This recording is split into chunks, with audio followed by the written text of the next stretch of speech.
Dumaan kayo doon. Ang dami niya shortcut. Opo. Hindi nyo kami dinakanina ng voice eh. Mag-highway na lang po kayo. Nag-bypass po kasi kami.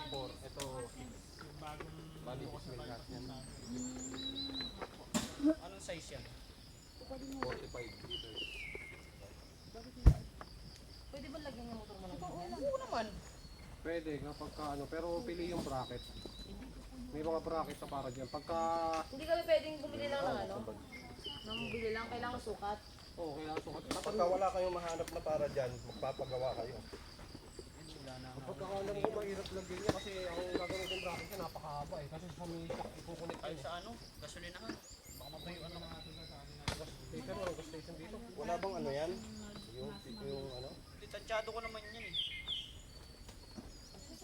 Hindi ano yun lang. Ito, pagka naubusan kayo, pakalakas pala niya sa gasolina. Ang carburetor kasi nito, ano, 1.25.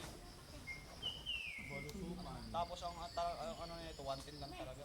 Lugin mo muna, tingnan mo muna. Nakita ko nang laban. Sipain ka lang namin pa ano. Naabot pa naman sa gasolina, kaso nga lang. Eh dito may dibote dito siya pag diretso dyan, yung dibote dyan. Sabi ko sa inyo, gas station, ano tawag ko? Sa ano pa yun, papuntang DRT. Alam ko highway na ba tayo daan o doon pa rin? Nakuha ka rin doon sa Google. Diretso lang po. Daanan nyo ng O, sa highway na ba tayo?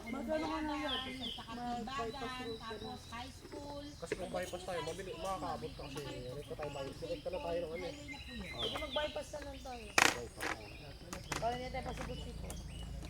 Labas natin, bali ano, baliwag, ano, Bustos. Next trip, Tanay. Tanay? Gagawin namin sa Tanay. Oo, dati po. Kasi pag sumakit po yun. Hindi ko nakapunta siya rin. Park ka lang po. Kaso kailangan dahan-dahan lang tayo doon kapag hindi kayo marunong naman. Napakadaming kamote doon, kahit sabihin na napakaliit na lang ang daan, isingitang pa rin yun. Kahit sabihin na napakaliit. Manila na ba yun? Oo, probinsya na yun. Sabi ng probinsya. Tatawid ka na Maynila.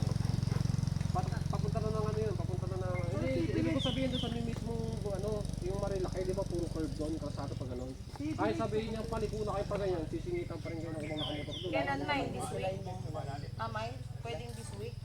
Kasi next week hindi ka na pwede. Sobrang daming kamote doon. Next week hindi na siya pwede. Wala mo. Sige, hindi lang. Na-pa-register niyo na ba yan? Ano yan? Yung motor? Subject lang naman si register. Hindi pa. May papel yan, kompleto yan.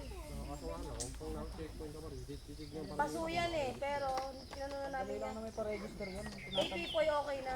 Kaya ni Tinatamad lang, Tipoy. tinatamad lang.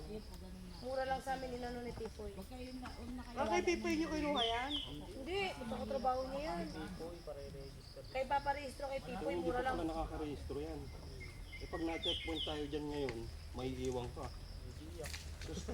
Impound pa yan. Wala. Hindi Uber pa, ano, Kasi bibilangin nyo kung ilang taon nyo. pa Tanay. Pagkaganyan. Madalas Dito, checkpoint Brian. doon. Ano doon, ang mga nag-checkpoint dyan, HPG pa. Kumakapit yung ano, putik. Tara na. HPG pa yung mag-checkpoint doon. Di ba HPG may hawak? Ano yung pangalan sa iyo? Oh, inano kami ni Tipoy, 120 lang naman ang isang taon na inano na. Nasa 1,000 lang mahigit. Pwede naman na kahit sa Monday o kaya bukas pwede na nagparehistro yan. Pero naman eh. Tamad lang ko ayaw man eh. May puro putik sapatos mo, ang dami. Sabi ko sa'yo, lakarin mo na yun. Rehistro mo na yun, may pera naman. Ano pa kayo dyan, ma-paperwisyo kayo dyan pagka